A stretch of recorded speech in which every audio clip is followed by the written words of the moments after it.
Hi guys, my name's Biz to you. I'm pretty much starting up, this is my first vlogging video. This has been a long time coming. Pretty much why I'm doing this is because I've seen quite a few videos where some guys are starting their vlogging channels or YouTube channels for guys over 40. I'm 49, so this is kind of new to me, and I figured why not do something like this. Hey, we've got to get more guys my age, Polynesian guys doing this my age. But pretty much what I'm going to do is start my vlogging channel on my hometown, Otara, whatever you might want to call it, but Otara. I've been living in Otara most of my life, 45 years plus, been here and there, but basically you could say I'm one of the OGs, but from the 80s era till now. So pretty much what I'm doing in my vlog is I'm going to be filming parts of Otara, just the real Otara. Now this is coming from an Otarian, not like guys that have come overseas and put their titles up as the most dangerous place, the hood. Well, I could say yes, it's the hood. But one thing that people would say, probably the Otarians, they'll agree with me, Otara is 100% safe. If you're talking about gangs and whatnot, yes, every community in New Zealand has had gangs, no doubt. We've had our fair share, and there's still gangs around, but the gangs are all good. They do their thing, we do, you know, we mind our own business. But most of the gangs, they pretty much do their own thing. As long as we're not in their way and they're not in ours, it's all good. Nothing but love there. But if you're talking about the most dangerous, I wouldn't say is the most dangerous. Otara has always been rich in cultural aspects, the community, no doubt. So pretty much the basis of what I'm going to do is my vlogs are going to be shot at different locations around Otara, but pretty much shoot the whole Otara, you know what I'm saying, from the dairies to whatever. And I'm going to be stating facts excuse me, and stating facts and just a little bit of knowledge of what I know growing up in Otara, especially from the 80s till now. Some of my childhood stories, I know some will probably relate to it, growing up in Otara, and everyone knows all the stories about Otara, especially if you're born and raised here or you've lived in Otara most of your life, you know what I'm saying. And so pretty much what I'm starting is vlog number one, you know what I'm saying. I'm keeping this raw, man. You know, I'm not one of those guys that's flashy on edits and whatnot. I'm old school, man. You know, just film and shoot, you know what I'm saying. Film and shoot, see what I can get. But yeah, so especially the guys that are, if I just spin this around, you know straight away where I'm at. This is the new bridge compared to the old one that's on the other side. Here's the original bridge, and this is the new one. This is a beautiful bridge. Another thing I would recommend with the city council or whoever's in charge of this, man, put some lights up in here, man, because I know this will be banging when this is lit up. Put some lights through Otara Creek.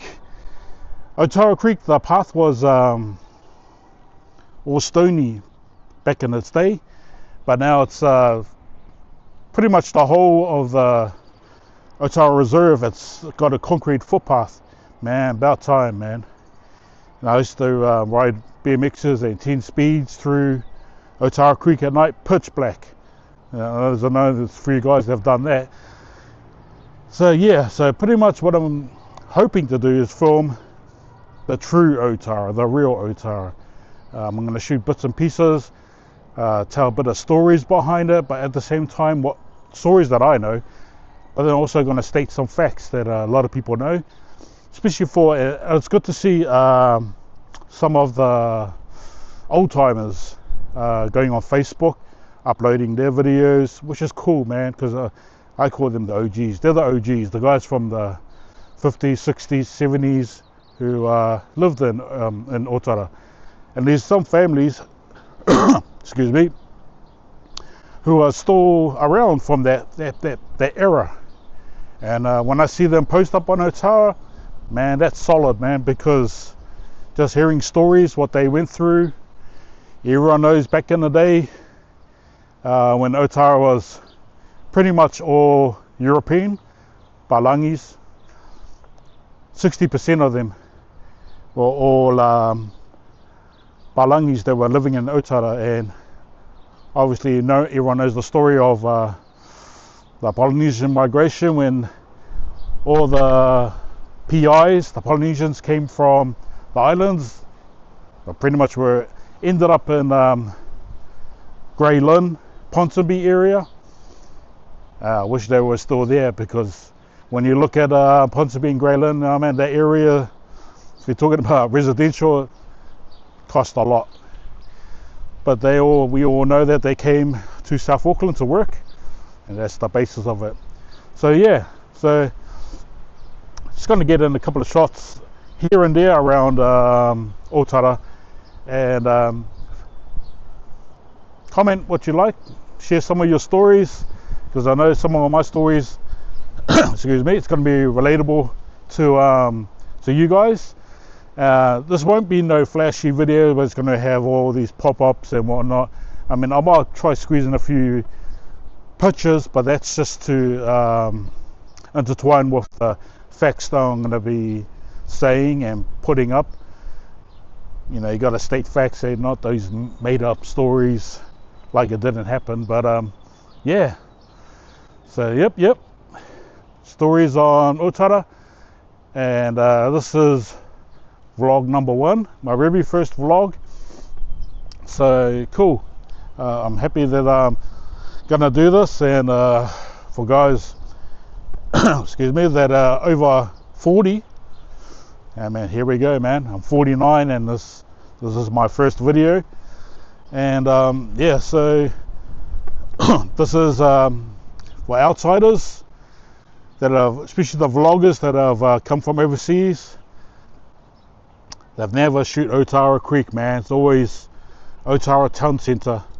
They walk around Otara Town Centre, but it's cool that they get to talk to the people, because that's what it's all about, you know what I'm saying? Interview the people, the real ones. They'll tell you the real stories behind Otara.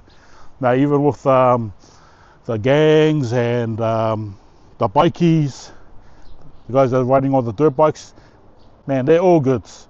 They do their own thing. When you look at about it from guys back in my era,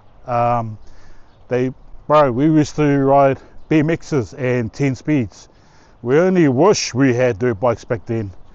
So these cats that are on their dirt bikes, yeah, they do their own thing, as long as they're not hurting anyone. But you know, that was us back in the day. It's just that we had BMXs and 10 speeds. Yo, wish we had dirt bikes back then.